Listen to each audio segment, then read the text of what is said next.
जी, अस्सलाम वालेकुम एवरीवन। उम्मीद करता हूँ सब लोग खैरियत से होंगे। चलें जी, इस वीक की मेरी वीकली ट्रेडिंग कॉल्स अब मैंने कहा आप लोगों के साथ शेयर कर लूँ। और अगर आप लोगों में से किसी को भी यू नो सेम कॉल्स को एग्जीक्यूट करना हो तो आप लोगों की मर्ज़ी है। तो अब ये मेरा प्लान होगा इस वीक के अंदर। अब की स्लाइड्स में मैंने एक्चुअली ये किया है कि मैंने अपने जो यूएस स्टॉक मार्केट में आप में से अक्सर लोग बोलते हैं कि जी इंटरनेशनल ट्रेडिंग का भी बताएं। अभी उस पर बहुत कुछ आप लोगों को बताने वाला है, लेकिन अगर आप में से कोई भी अगर इंटरनेशनल स्टॉक में ट्रेडिंग कर रहे हैं तो ये मेरी रिकमेंडेशन है अपने लिए। ठीक है, अगर आप लोगों ने भी इस ट्रेडिंग को करना है इस वीक के अंदर तो अप टू यू। ये इन्वेस्टमेंट ट्रेडिंग नहीं है। मेरी जो वीकली स्विंग कॉल होती है, मेरी कोशिश ये होती है कि मैं इसको फ्राइडे तक क्लोज़ कर दूं, क्योंकि ये इन्वेस्टमेंट पोर्टफोलियो नहीं है। क्योंकि ये होता है कि जो पैसे बन जाएं, अगर टारगेट हिट हो गया और अगर स्टॉप लॉस हिट हो गया तो लॉस हो जाता है, लेकिन ये आई मीन बिजनेस है। ठीक है, तो स्टॉप लॉस को देख के डरना नहीं पड़ता। तो exactly same thing with international stock. चलें, जो PSX में मैं इस वीक के अंदर करूँगा, 5 स्टॉक होंगे मेरे। पहला होगा मेरा क्रिसेंट स्टील CSAP। मेरी बाइंग रेंज होंगी 99.75 से 102.50 के दरमियान में। स्टॉप लॉस मेरा होगा 98.25 पे। और मैं सेल कॉल लूँगा 103 से 113 के दरमियान, जो भी मुझे सही रेशो लगी। ठीक है, तो 103 जैसे ही होगा उसके बाद मैं देखता जाऊँगा। और अगर 103 से नीचे गिरने लगा मैं सेल कर दूंगा, और अगर ऊपर जाता जाएगा मैं वेट करूंगा। लेकिन अगर 113 पे पहुंचने के बाद ऊपर भी गया मैं 113 पे एग्जिट ले लूँगा। तो लालच अच्छी चीज़ नहीं है, तो जो मिल रहा है दैट्स मेक सेंस। सेकंड मेरी होगी पाकिस्तान रिफाइनरी PRL। ये 36.55 से लेके 37.05 के दरमियान में मैं बाइंग करूँगा। 35.85 मेरा स्टॉप लॉस होगा। और सेल करने की मेरी कोशिश होगी 40.75 से 53 के दरमियान में। जहाँ भी मुझे मौका मिलेगा मैं सेल कर दूंगा इसको इस वीक में। फौजी फूड 16.25 से 17.05 के दरमियान में मेरी बाइंग होगी। स्टॉप लॉस मेरा 15.40 होगा। और सेल टारगेट मेरा होगा 1975 से 2225 के दरमियान में। ठीक है, सरले के अंदर फार्मा की कंपनी है। 92.75 से लेकर 94.95 के दरमियान में अगर मुझे मिलेगा मैं बाइंग करूँगा। 85.90 जो है वो मेरा स्टॉप लॉस होगा। थोड़ा बड़ा स्टॉप लॉस रखा है क्योंकि इसका ऊपर का मार्जिन बहुत अच्छा है। अगेन ये मेरी स्टॉप लॉस की स्ट्रेटजी है, आपकी मर्ज़ी है। अगर आपको लगता है कि मेरी बाइंग से 1 रुपया नीचे का मैंने स्टॉप लॉस रखना है या 50 पैसे रखना है, वो आप पर है। क्योंकि मैं जो पोटेंशियल देख रहा हूँ कि ये 101 से 114 के दरमियान में जाएगा। ठीक है, अगर मार्केट अप ट्रेंड में रहती है, ये बड़ी इंपॉर्टेंट चीज़ है। अगर मार्केट डाउन है तो हम कुछ नहीं कर सकते। तो दैट्स वाई मैंने फिर इसका स्टॉप लॉस ये रखा है। और अगर मुझे सेल का अपॉर्चुनिटी मिलेगी तो मैं 105 से 114 के 114 के दरमियान में इसको सरले को सेल कर दूंगा। गरीब वॉल सीमेंट GWLC, मुझे काफ़ी इसके अंदर मुझे समझ नहीं आ रही है। स्टॉक अभी तक ऊपर बहुत जाना चाहिए था 70-80 तक। पता नहीं किस वजह से कुछ ना कुछ मार्केट में हो जाता है, ये नीचे आ जाता है। इसमें पोटेंशियल है, जहाँ तक मैंने इसको स्टडी किया है, 70-80-90 रुपए तक जाने का। तो मेरी बाइंग प्राइस होगी इसकी 51.75 से 53.45 के दरमियान में। स्टॉप लॉस मेरा 47.15 होगा, यानी अगर इस रेंज को हिट करेगा मैं सेल कर दूंगा। और सेल टारगेट मेरा 57.75 से 65 के रेशो में होगा। तो ये 5 स्टॉक हैं जो मेरे इस वक्त इस वीक में मैं PSX में जिनमें काम करूंगा। जो मेरी इंटरनेशनल इस दफ़ा US मार्केट के अंदर जो मेरी इस वीक की ट्रेडिंग कॉल्स होंगी उसमें KMI होगा, किंडर मॉर्गन। ये $27, 15 से लेके $27.75, ये सारी डॉलर प्राइस हैं। 27.75 के दरमियान में अगर मुझे मिलेगा मैं ले लूँगा। 26.75 पे पहुँचेगा स्टॉप लॉस मेरा होगा। और 29 के ऊपर जैसे होगा मैं सेल कर दूँगा इसको। विस्ट्रा एनर्जी VST ये 154.50 से 160 के दरमियान में मुझे जहाँ भी मिलेगा मैं लूँगा। 153.75 मेरा स्टॉप लॉस होगा और $167 से जैसे ऊपर जाएगा मैं बेच दूंगा। CEG कॉन्स्टेलेशन एनर्जी 243.29 से 270.50 के दरमियान में मैं बाइंग लगाऊंगा किसी भी प्राइस पे।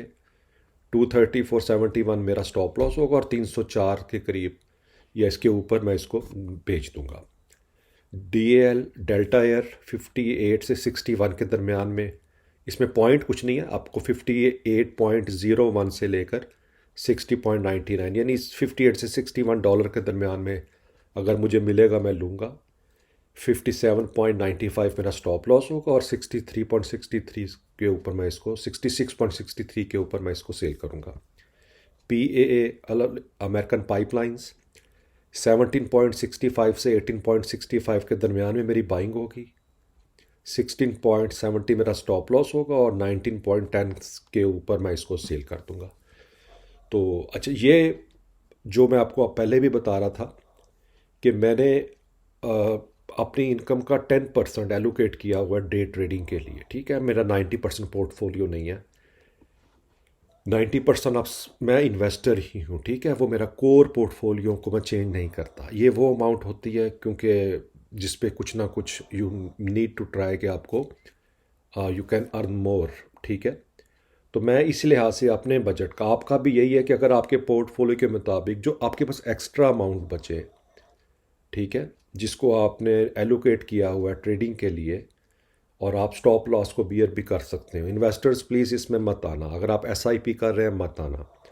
अगर आप स्विंग कॉल और ट्रेडिंग में है तभी आप इन कॉल्स को लेना। अदरवाइज़ जो मेरे पिछले प्लान्स हैं, आप अपनी SIP करते रहें, आप अपना पोर्टफोलियो बढ़ाएं। मेरा भी 90% वही होता है। मैं तो अपनी 10% अमाउंट से ये सारी ट्रेडिंग करता हूँ, ठीक है। अब आपके कुछ क्वेश्चंस थे, मैं ले लूँ। मैंने बोला तो पहला है Almistro PE4XE, sir can you please make a video on any brokerage app to show demo how to buy sell stop loss deposit and withdraw money like the whole process. यार ये नॉर्मली आप जिस भी broker के पास account खोलते हो, अब तो व्हाट्सएप है सबके पास, तो आपको वो डेमो वीडियो भेज देते हैं कि आपने हमारी ऐप को कैसे यूज़ करना है। एक तो आपने मुझे नहीं बताया कि आपका कौन सा ब्रोकर है। अब आप बात कर रहे हैं एनी ब्रोकर ऐप, अब इसमें तो हमारे पास कई 100 ब्रोकर्स हैं। तो अगर आप तो स्पेसिफिक हो तो मैं उसको देख सकता हूँ, और ठीक है ना। और बाकी नॉर्मली ये होता है, I mean it's, I think जो भी आप में से मार्केट में होंगे, आई एम श्योर के उनके साथ उनके ब्रोकर ने ऐप शेयर की होंगी। आई मीन 3-4 तो ऑप्शन होती हैं आपके पास किसी भी ऐप को करने पे।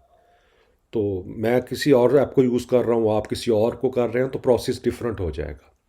तो अगर तो आप कुछ मुझे बताएं कौन सी ब्रोकेज ऐप आप यूज़ करते हैं, और अगर उसमें कोई हेल्प होगी तो एब्सोल्युटली मैं आपकी हेल्प कर दूंगा, ठीक है।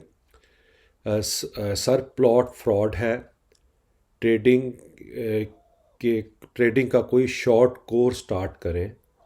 रज़ाक फ्रॉम मक्का।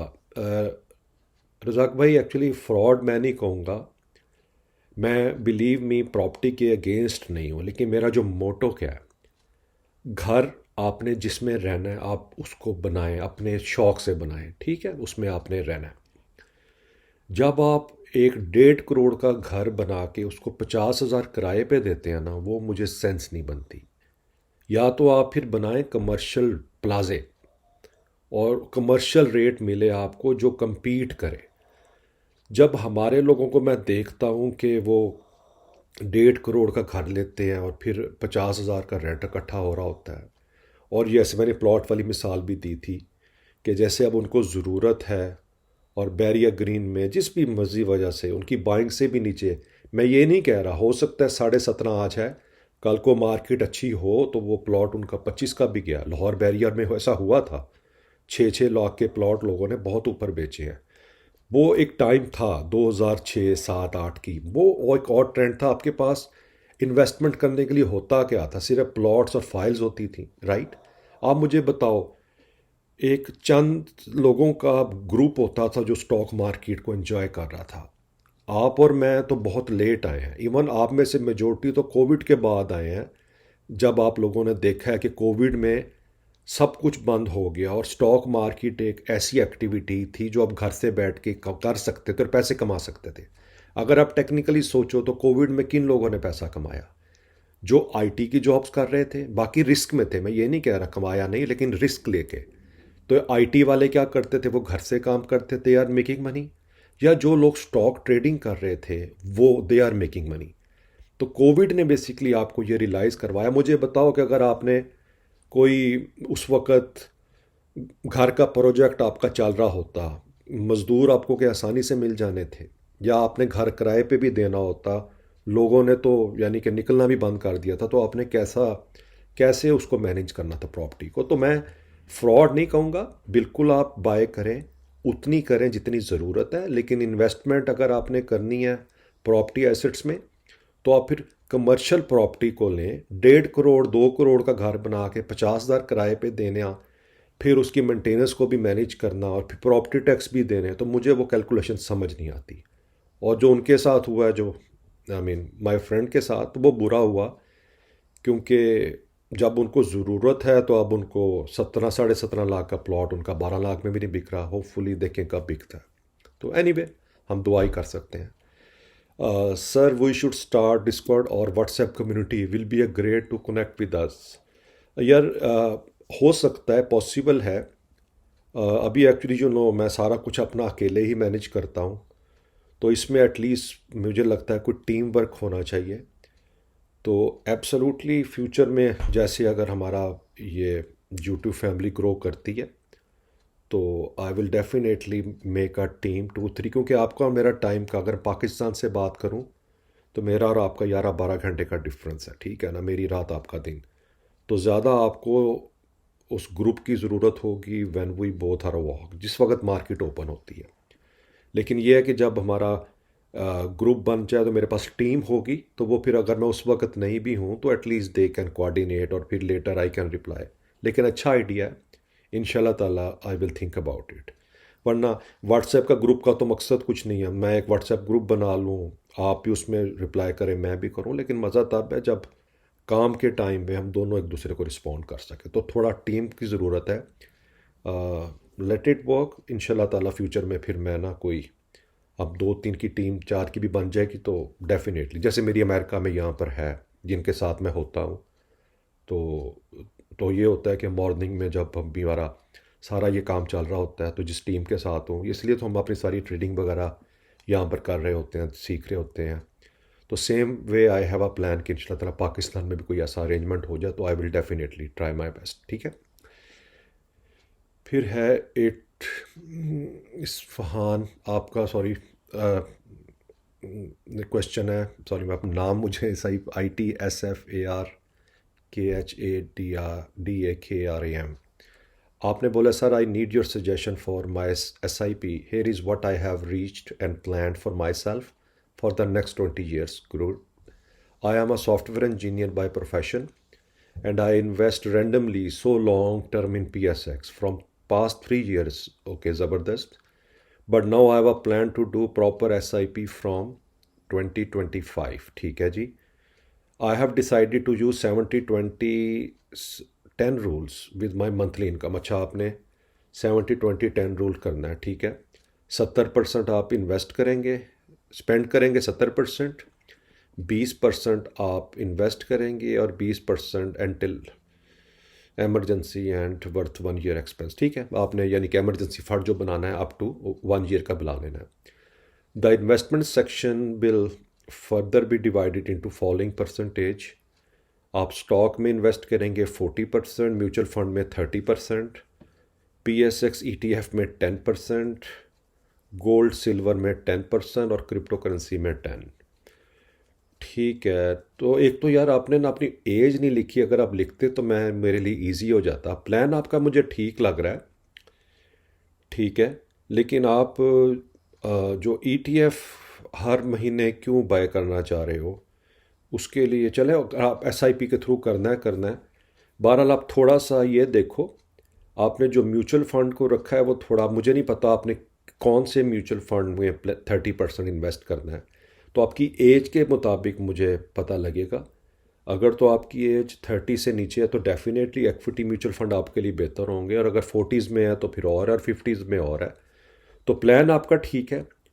जो ओनली मेरा कंसर्न है कि आपका म्यूचुअल फंड में कौन से म्यूचुअल फंड में 30% जाएगा, और स्टॉक और ईटीएफ को मैं सेम कंसीडर करता हूँ कि पीएसएक्स में बाइंग हो रही है।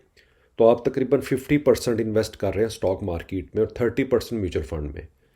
बाकी गोल्ड सिल्वर में ठीक है, आपने 10% किया है। क्रिप्टो करेंसी का आपको आप एक तो है कि आप, मुझे नहीं पता आप किस लोकेशन पे हैं, क्योंकि क्रिप्टो कई जगह पे तो अलाउ है, लेकिन अच्छा आइडिया, 10% बेस्ट है। मैं तो सबको इनकरेज करता हूँ, बल्कि ज़्यादा भी इन्वेस्ट कर दो। इधर तो कई कंपनीज हैं जो सब इन क्रिप्टो में इन्वेस्ट कर रही हैं। तो आप इस प्लान को देख लें। आप मुझे अपनी काइंडली एज बताएं, और उसके बाद कौन से म्यूचुअल फंड में आपने इन्वेस्ट करना है वो बताएं, और ईटीएफ जो आपने 10% लेने हैं वो कौन से लेने हैं, और आपके माइंड में क्या है, 1,000, 2,000, 5,000, क्योंकि अल्टीमेटली कभी तो ईटीएफ की परचेजिंग ख़त्म होगी ना, या आपने लेते ही जाने हैं। लोग नॉर्मली 1,000 से 10,000 ईटीएफ लेके बस रख लेते हैं, और दैट्स ओके, और दैट्स इनफ। ज़्यादा 10,000 से ज़्यादा, हाँ आप इसमें रीट ले सकते हो, वो बेहतर है, ठीक है। और स्टॉक के अंदर जो आपने 40% इन्वेस्ट करना है वो क्या होगा, इधर आप डे ट्रेडिंग करोगे, अगर आप लॉन्ग इन्वेस्टर हो, लॉन्ग टर्म की, जैसे आपने बताया 20 साल, तो आपको शॉर्ट लिस्ट करने पड़ेंगे कौन से स्टॉक्स हैं। तो काफ़ी कुछ आपके पोर्टफोलियो में करने वाला है। तो is it good approach also, if we possible can we connect. हाँ ठीक है, श्योर, आप मुझे ईमेल भेजो, ठीक है। इसी का आप मुझे रिप्लाई में बता देना, ताकि मुझे फिर याद आ जाएगा आपसे मेरी बात हुई थी। तो आप मुझे ईमेल भेजो, फिर हम स्काइप पे कनेक्ट हो जाते हैं, और देन आपके पोर्टफोलियो को डिस्कस कर लेते हैं। अच्छी बात है, रियली हैप्पी कि आपने ये सोचा है, और इंशाल्लाह ताला इसके अंदर सब खैरियत हो। ओके, या good idea my friend, good luck. चलें जी, अब इसके बाद जी एनी क्वेश्चन, आपके पास मेरा ईमेल एड्रेस भी है, ट्विटर एक्स भी और इंस्टाग्राम भी है। अभी मैं एक्चुअली उनमें ज़्यादा एक्टिव नहीं, अभी अकाउंट्स एक्चुअली ओपन किए हैं नॉर्मली, पर इंस्टाग्राम के अंदर I will be more proactive, और एक्स में तो हूँ ही। तो चलें ठीक है, फिर अपना ख्याल रखिएगा, फिर आपसे नेक्स्ट वीडियो में मुलाकात होती है। Take care.